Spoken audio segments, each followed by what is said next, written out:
Colonel, get them out. Get them away.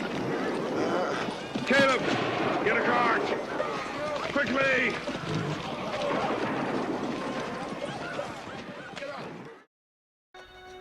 The Battle of the Monongahela was among many wars during the French and Indian War, including other battles that lasted for years.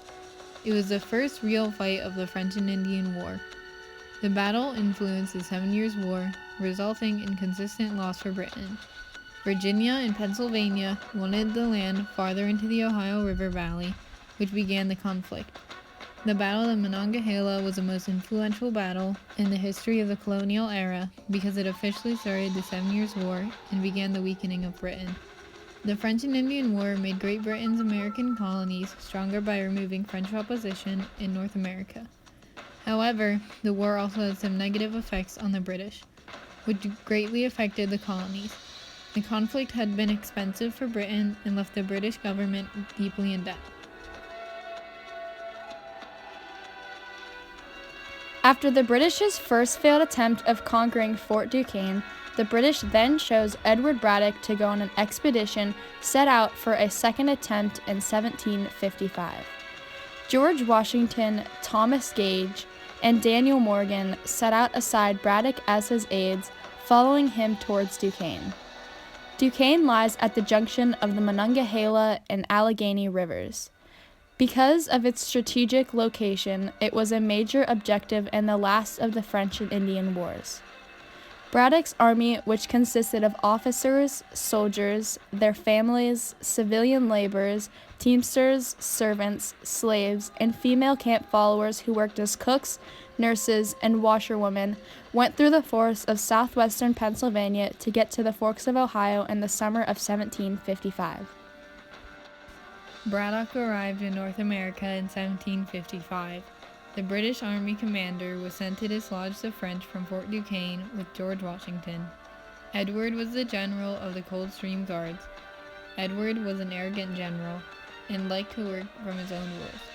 He led his army of 2,500 men in early June across the Monongahela River and through the southwestern Pennsylvania forests in 1755.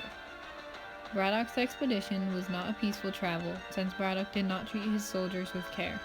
Braddock and his army built their own road during their journey. The trip was about 300 miles. As they neared their destination, Braddock ordered his army to split into roughly 3 groups, with Braddock and his staff, half of his men, and scouts and suppliers each in their own group. They marched up a hill and were ambushed by a French man wearing Indian clothes named Captain Daniel Hyacinthe Marie Léonard de Beaujeu, who had planned to ambush them when they were crossing the Monongahela River, but it was far too late.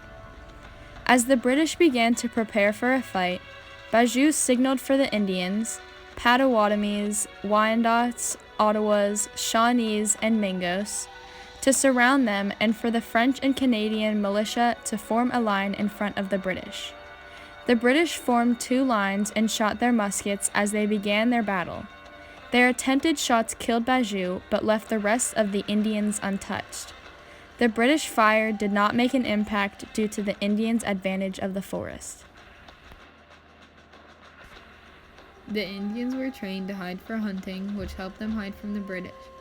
They led their armies in the battle against the British.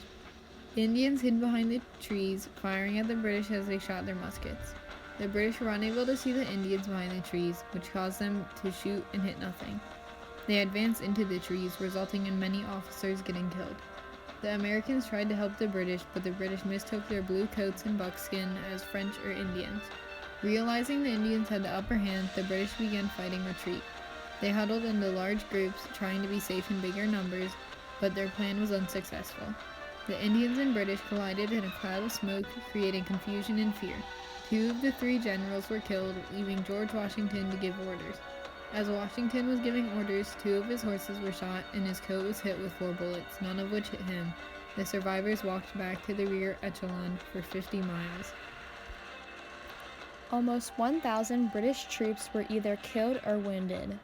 Braddock's failed battle escalated the conflict between Britain and France into a global struggle known as the 7 Years' War. This opened up fissures between Britain and the 13 colonies that helped bring on the American Revolution. Braddock was defeated in the battle between the British and the Indians. He died down the trail 4 days after the battle. He failed to adapt to the conditions of the battle and ignored the advice of his aides, resulting in his death. After Braddock was buried beneath the British military road, George took his place. The Battle of the Monongahela struck the beginning of the 7 Years' War, escalating the conflict between Britain and France. The 7 Years' War officially sparked after Washington was sent as an envoy to the French. With the same result as Braddock, George was soon followed with defeat. Following the Monongahela Battle was the 7 Years' War. This included the Battle of Fort Necessity, also known as the Battle of Great Meadows, the Battle of Quebec, Battle of Lagos, Pontiac's Rebellion, and the Battle of Quiberon Bay. The end to the French and Indian War occurred after the Treaty of Paris was signed on February 10, 1763. Britain claimed the victory of the French and Indian War, earning England a reputation as a world power with a strong navy. This reputation would help them to continue their empire building around the globe. Braddock commanded a superior force and tried to capture Fort Duquesne, but the French employed unconventional battle tactics that British troops could not anticipate. The French and Indians had the higher ground during the Battle of the Monongahela. Britain's army was defeated and the French gained more power.